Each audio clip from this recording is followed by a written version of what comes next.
Allez Phoenixou, ici le Phoenix. Aujourd'hui, retour sur le tome 14 de DeadTube.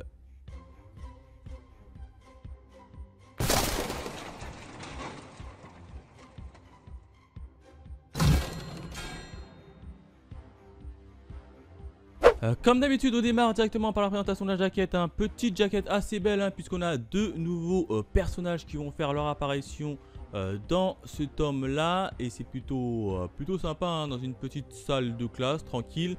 Quatrième de couverture, pas grand chose, on a juste le résumé avec Miwa Taché 200 pour bien clôturer cette nouvelle saison.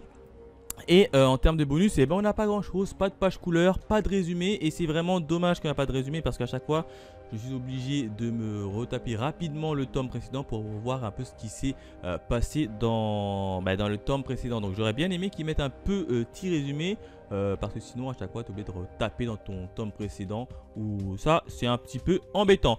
Voilà ce que je pouvais dire en tout cas sur les bonus et la jaquette. Maintenant on part directement sur la partie review. Alors qu'est-ce qui s'est passé dans le tome 14 de DeadTube? Et bien principalement deux événements. Le premier événement, j'ai envie de l'appeler The End, la fin en français pour ceux qui ne sont pas trop bilingues. Alors qu'est-ce qui s'est passé? C'est Machia. Machia, souvenez-vous, dans le tome précédent on avait Machia qui avait chopé le créateur de DeadTube, qui n'était d'autre que son père qui est encore vivant.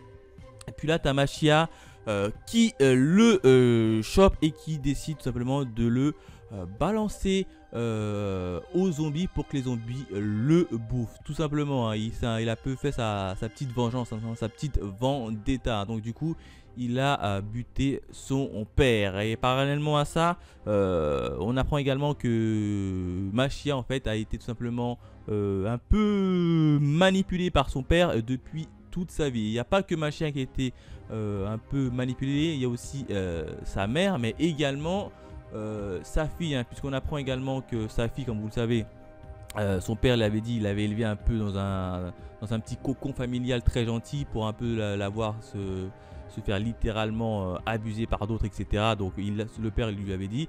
Et puis du côté de la mère de Machia, on a appris également que sa mère a également subi des sévices un peu olé olé, le tout avec l'accord de son père, de son mari, qui justement filmait. Donc c'est un peu chaud, c'est à dire que toute la famille de Machia est passée devant la caméra du père avec toutes sortes de sévices. Donc là, vous pouvez imaginer ce que Machia a ressenti. Il a décidé de choper son père et de le balancer à ses zombies pour qu'il le bouffe. Donc c'en est la fin de son père et du DeadTube, puisqu'il a détruit le créateur du DeadTube. Un point également sur Justiceman, qu'on a vu. On a vu le retour de Justiceman dans le tome précédent. Et maintenant on a la suite de Justiceman avec Crazy Lescar. Alors tu as Justiceman qui s'est allié à Crazy Lescar pour un peu sortir Miwa de l'entrepôt où elle était retenue. Et on apprend comme quoi que Justiceman maintenant il se laissera plus manipuler et qu'il réfléchit par lui-même. En gros, Justiceman, si vous préférez, il est devenu gentil, mais je ne comprends plus rien. Et puis voilà, et puis après plus de nouvelles de Justiceman, plus de nouvelles de Crazy Lescar. Ils repartent comme ils sont arrivé. Donc voilà, c'est un peu bizarre, pour moi c'est plus un peu du fan service d'avoir remis Justiceman et Crazy Lescar. C'était clairement pour du fan service, puisqu'ils n'ont pas vraiment apporté quoi que ce soit. Voilà ce que je pouvais dire sur le premier événement. Enfin, le deuxième événement, j'ai envie de l'intituler DeadTube Neo. Et oui, puisqu'un nouveau DeadTube va un peu voir le jour, puisque le DeadTube classique est maintenant décimé, avec son créateur complètement décimé. Il y a un nouveau DeadTube là, le DeadTube Neo, qui va faire un peu son retour, puisque dans un premier temps, on va trouver de nouveaux camarades, de nouveaux personnages qui sont un peu fans de la cinématographie, voilà, j'ai réussi, qui décide de s'inscrire un peu dans le club où est notamment Machia, et on va apprendre que parmi les personnes qui veulent s'inscrire dedans, je crois qu'ils sont 5, et il y a un type qui s'appelle Shinka Machito qui est totalement fan de Machia et de toutes ses vidéos, et il veut le prendre comme modèle. Donc alors ils vont s'inscrire, etc.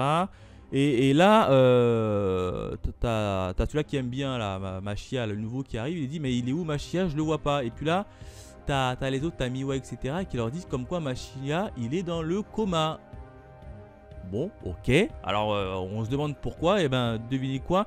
C'est que durant tout le tome, on ne sait même pas pourquoi Mashiya est dans le coma. Il nous dit comme quoi Mashiya, il est à l'hôpital, il est dans le coma. Pourquoi? On ne sait pas. Comment c'est qu'il est arrivé là-bas? On ne sait pas. Et qu'est-ce qu'il fout là? Je sais pas. On ne sait pas. On nous dit juste que Mashiya est dans le coma. Un point, c'est tout. On n'a même pas le pourquoi du comment. Donc j'ai trouvé ça un peu quand même bizarre. Alors peut-être que ça va nous être raconté dans les tomes suivants. Mais en tout cas, dans le tome 14, tu te poses quand même pas mal de questions. Du coup, alors tu as les nouveaux membres qui essayent de faire un petit test d'essai, puisqu'il y a un nouveau film, ils vont mettre en place un nouveau film, et il leur faut un personnage principal. Et puis là, tu as deux personnages, je crois que c'est Bashika et Eno, hein, qui vont faire un petit one-man show. Hein. Ils vont simplement s'affronter, et puis la meilleure des deux aura le rôle principal. Alors dans un premier temps, ils vont commencer à s'envoyer des petits pics gentils, etc. pour montrer un peu leur caractère devant la caméra, etc. Ouais, ça passe, pourquoi pas. Et puis là, c'est Bashika qui, à première vue, a plus de potentiel. Donc c'est Bashika sur laquelle se porteraient plus toutes les attentions. Puis Eno, elle est un peu déçue, elle rentre chez elle, elle fait ouais, je comprends pas. Je comprends pas pourquoi je suis pas aussi forte que Bashika. Alors là, après, elle va recevoir sur son téléphone une application qui s'appelle DeadTube Neo, je crois. Elle va décider de l'installer parce que cette application, il va lui dire ouais, si tu veux de l'aide pour savoir comment faire ci, comment faire ça, comment te paraître bien, installe l'application et ouvre-moi. Elle va l'installer, elle va l'ouvrir, et sauf que c'est pas l'application qui va lui permettre de progresser, c'est simplement le DeadTube Neo. Et elle va avoir une vidéo un peu hard. Dans cette vidéo, tout simplement, une personne qui se fait un peu littéralement avoir des sévices un peu olé olé si vous préférez, mais consentis. Et puis là, elle va remarquer que dans la vidéo, c'est tout simplement sa pote avec laquelle elle a eu la confrontation juste avant. Hein. C'est tout simplement Bashika qui est dans la vidéo. Et du coup, le lendemain matin, elle va demander un petit rematch, hein, un petit rematch entre elle et Bashika pour savoir laquelle est la meilleure. Et là, elle va commencer à sortir des petites piques tranquilles. Au début, on est tranquille, il sort des petites piques à inventer. Et puis là, elle voit qu'elle se fait complètement dominer par Bashika. Elle décide de tout balancer normal comme ça. Elle dit ouais, je crois que je t'ai pas vu, hein, ça peut dans la vidéo que tu as tournée avec un vieux et tout ça. Et puis là, Bashika, elle est un peu déstabilisée. Elle fait quoi? Comment ça se fait que tu es au courant, etc.